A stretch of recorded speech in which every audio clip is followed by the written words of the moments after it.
Welcome to the Aylin Show. Hello friends, कैसे हैं आप लोग। स्वागत है आपका हमारे चैनल द एलन शो में। दोस्तों, एक सिंपल सवाल है, कल रात आपने क्या सपना देखा था? ज़रा सोचिए। शायद आपने सपना देखा हो कि आप एग्ज़ाम दे रहे हो बिना पढ़ाई के, या फिर आप उड़ रहे हो बिना मेंस के, या फिर कोई पुराना दोस्त या क्रश आपके सपने में आ गया हो। सपने ऐसे ही होते हैं, कभी फनी, कभी स्कैरी, कभी रैंडम। लेकिन असली सवाल ये है कि हम सपने क्यों देखते हैं। अगर आप सोच रहे होंगे कि साइंटिस्ट ने इसका एक सिंपल आंसर निकाल लिया होगा, तो आप गलत हो। ये एक ऐसा मिस्ट्री है जो आज भी साइंस को कंफ्यूज करता है। आज के इस वीडियो में हम एक्सप्लोर करेंगे स्लीप के बारे में, साइंस क्या कहती है, ड्रीम्स के पीछे थ्योरीज क्या है, और क्या ड्रीम्स हमारे दिमाग और ज़िंदगी को अफेक्ट करते हैं। इस जर्नी में हम थोड़ा हिस्ट्री देखेंगे, थोड़ा साइकोलॉजी और थोड़ा न्यूरो साइंस, और इसके एंड में आपको एक क्लियर पिक्चर मिलेगा कि ड्रीम्स के पर्पस क्या हो सकते हैं।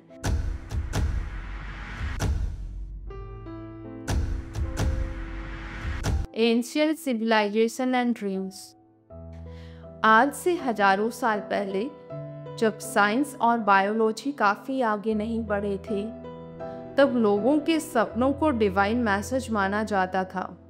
मेसोपोटामिया एंड इजिप्ट, यहाँ के लोग बिलीव करते थे कि सपने भगवान के मैसेजेस होते हैं। इजिप्ट में तो ड्रीम्स बुक भी लिखे गए थे, जिसमें लिखा था, अगर आप स्नेक देखते हो सपने में तो इसका मतलब क्या है, अगर पानी देखते हो तो क्या मतलब है। Greek civilisation. ग्रीक्स के लिए ड्रीम्स एक तरह का प्रोफेसी टूल थे। एरिस्टोटल ने बोला था कि ड्रीम्स एक सुपरनेचुरल साइन होते हैं जो हमें फ्यूचर के हिंट्स देते हैं। Indian tradition. वैदिक टेक्स्ट और उपनिषद में भी सपनों का जिक्र है। हिंदू फिलॉसफी के मुताबिक सपने माया का पार्ट है, एक इल्यूजन जो हमें रियलिटी और स्पिरिचुअलिटी के बीच का कनेक्शन दिखाता है। सो थाउजेंड्स ऑफ ईयर तक लोगों ने ड्रीम्स को एक मिस्टिकल और रिलीजियस लेंस से देखा है। Dreams in religion. Hindu religion में सपने सिर्फ इमेजिनेशन नहीं बल्कि आत्मा की जर्नी का हिस्सा माना जाता है। बृहदारण्यक के उपनिषद कहते हैं कि जब हम सपने देखते हैं तब आत्मा अपनी ही दुनिया बना लेती है।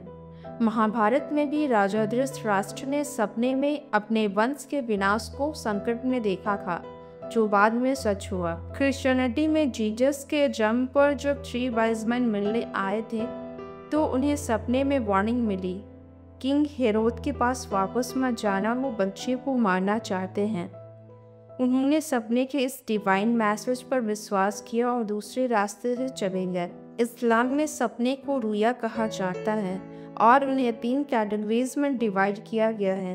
एक जो अल्लाह की तरफ से होते हैं, एक जो शैतान की तरफ से, और एक जो बस आपके माइंड के थॉट्स होते हैं। सपने हमेशा से एक मिस्ट्री रहे हैं, इसलिए हर रिलीजन ने अपनी अपने इंटरप्रिटेशन दी है। Freud and psycho analysis. अब आते हैं मॉडर्न साइकोलॉजी पर। 19th सेंचुरी के एंड में एक नाम सबसे ज़्यादा छा गया था, सिगमंड फ्रॉइड। फ्रॉइड को फादर ऑफ साइको एनालिसिस कहा जाता है। उन्होंने 1899 में एक बुक लिखी थी, द इंटरप्रिटेशन ऑफ ड्रीम्स। उनका कहना था कि सपने एक तरह के विश फुलफिलमेंट होते हैं, मतलब जो डिज़ायर आप कॉन्शियसली एक्सप्रेस नहीं कर पाते वो सपने के फॉर्म में आते हैं। एग्जाम्पल, अगर आपको किसी चीज़ का डर है या कोई सीक्रेट डिज़ायर है, तो वो सपने में डिस्गाइज्ड फॉर्म में आएगा। फ्रॉइड के अकॉर्डिंग सपने एक window to the unconscious mind है। लेकिन प्रॉब्लम ये थी, फ्रॉइड की थ्योरीज साइंटिफिक एक्सपेरिमेंट पर बेस्ड नहीं थी, ज़्यादातर साइको एनालिसिस और सिंबॉलिक इंटरप्रिटेशन थी। लेकिन आज के साइंटिस्ट फ्रॉइड के आइडियाज़ को आउटडेटेड मानते हैं। लेकिन एक बात उन्होंने सही कहा, सपने हमारे माइंड और इमोशन से डीपली कनेक्टेड होते हैं। जंग एंड आर्केटाइप्स। फ्रॉइड के स्टूडेंट कार्ल जंग ने एक अलग ही एंगल दिया। उनके मुताबिक ड्रीम सिर्फ डिज़ायर नहीं दिखाते, बल्कि वो हमारे कलेक्टिव अनकॉन्शियस को भी रिप्रेजेंट करते हैं। मतलब ऐसे सिंबल और आर्केटाइप्स जो पूरी ह्यूमैनिटी शेयर करती है। एग्जाम्पल, हीरो, मदर, शैडो, ये सारे यूनिवर्सल आर्केटाइप्स हैं जो सपनों में दिखते हैं। जंग के आइडियाज़ स्पिरिचुअलिटी और साइकोलॉजी को कनेक्ट करते थे। Transition to science. 20th century में जब न्यूरो साइंस आगे बढ़ने लगा, तब साइंटिस्ट ने ड्रीम्स को एक बायोलॉजिकल प्रोसेस के पर्सपेक्टिव से देखना चालू किया। इलेक्ट्रोएन्सेफेलोग्राफी EEG मशीन ने दिखाया कि स्लिप के डिफरेंट स्टेजेस होते हैं और ड्रीम सबसे ज़्यादा रेम स्लिप के दौरान आते हैं। रेम स्लिप यानी रैपिड आइ मूवमेंट स्लिप, एक ऐसी नींद का स्टेज जिसमें हमारा दिमाग बहुत एक्टिव होता है लेकिन शरीर रिलैक्स रहता है। इस स्टेज में आइज रैपिडली मूव करते हैं और सपने सबसे ज़्यादा इसी दौरान आते हैं। इस डिस्कवरी ने पूरी डायरेक्शन ही चेंज कर दी। अब सपने को सिर्फ सिंबोलिज्म के हिसाब से नहीं, बल्कि ब्रेन एक्टिविटी के हिसाब से समझा जाने लगा। तो दोस्तों, हिस्ट्री से एक चीज़ तो क्लियर है कि इंसान हमेशा से सपनों को लेकर क्यूरियस रहा है। कभी उन्हें भगवान का मैसेज माना, कभी फ्यूचर सिग्नल, तो कभी अनकॉन्शियस डिज़ायर का मिरर। आज के ज़माने में हम आपसे और एक इम्पॉर्टेंट सवाल पूछना चाहते हैं। बायोलॉजिकली और साइंटिफिकली सपने एक्चुअली होते क्या हैं? तो इसका जवाब हम नेक्स्ट पार्ट में एक्सप्लोर करेंगे, द साइंस ऑफ स्लीप। दोस्तों, हमने हिस्ट्री देखी कि कैसे एंशिएंट लोग ड्रीम्स को एक डिवाइन सिग्नल मानते थे और फिर फ्रॉइड एंड जंग ने उन्हें साइकोलॉजी के एंगल से समझाया। लेकिन अब सवाल है, साइंटिफिकली स्लीप और ड्रीम के पीछे मैकेनिज्म क्या है? क्योंकि अगर हम ये समझ लें कि नींद कैसे काम करती है, तो हम ड्रीम्स के काफ़ी सीक्रेट को खोल पाएंगे। Why do we sleep? जैसे ये आपका मोबाइल फ़ोन है, आप दिन भर उसे यूज़ करते हो, लाइक कॉल्स, इंटरनेट, गेमिंग, और जब बैटरी ख़त्म हो जाती है तो उसे आप चार्ज करते हो। अगर आप चार्ज नहीं करोगे तो आप उसे यूज़ नहीं कर पाओगे। वैसे ही ब्रेन और बॉडी दिन भर काम करते हैं। स्लीप एक तरह का चार्जिंग प्रोसेस है जिसमें बॉडी रिपेयर होता है और माइंड रिफ्रेश होता है। लेकिन स्लीप सिर्फ रेस्ट नहीं है, ये एक एक्टिव बायोलॉजिकल प्रोसेस है जिसमें कई स्टेजेस होते हैं। Stages of sleep.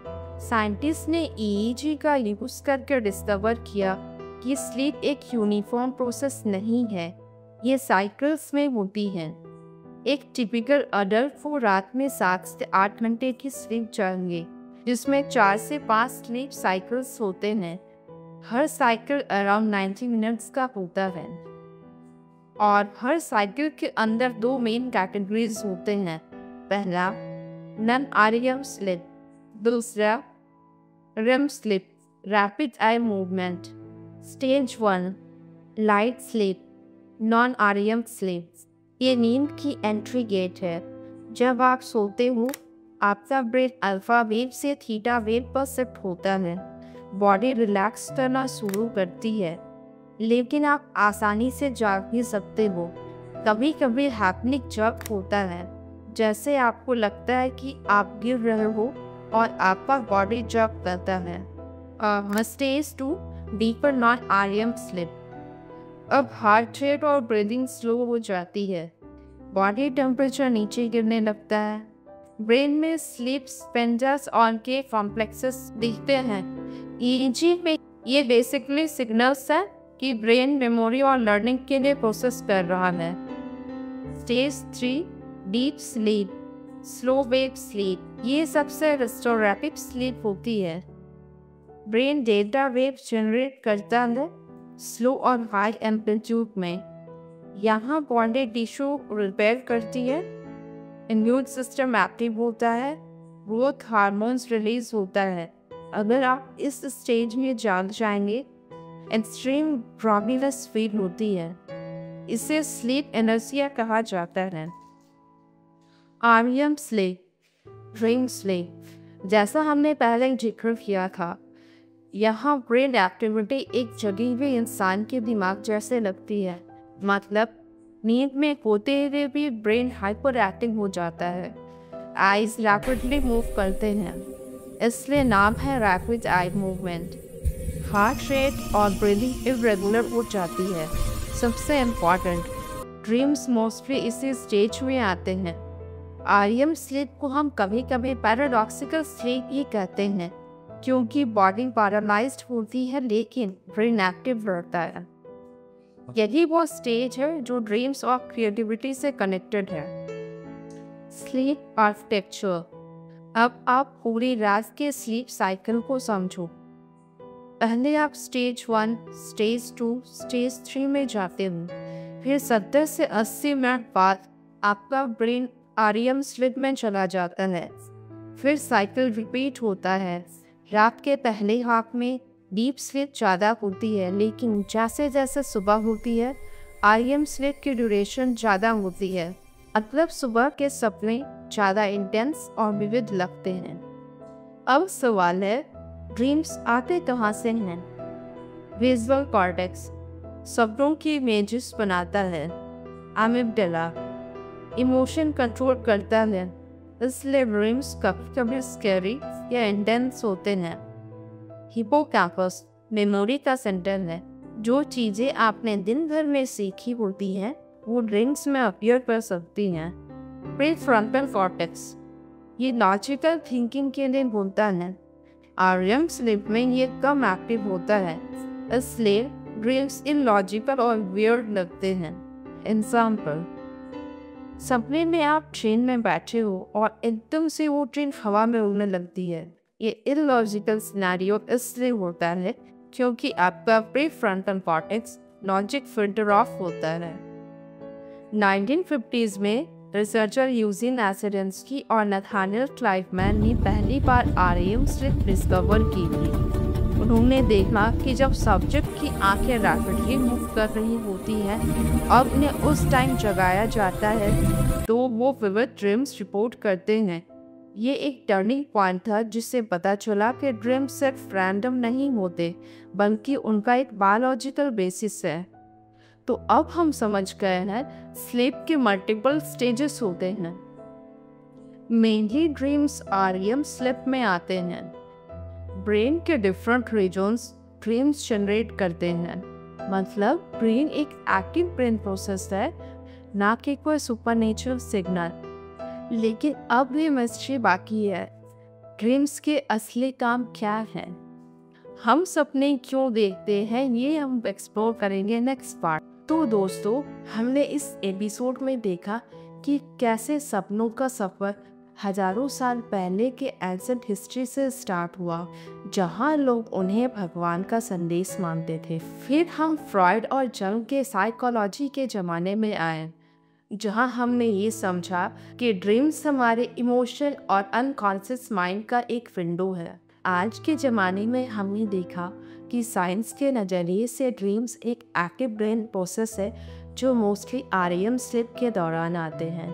लेकिन दोस्तों, कहानी यहीं ख़त्म नहीं होती है। अब भी एक सवाल बाकी है कि हम सपने देखते ही क्यों हैं?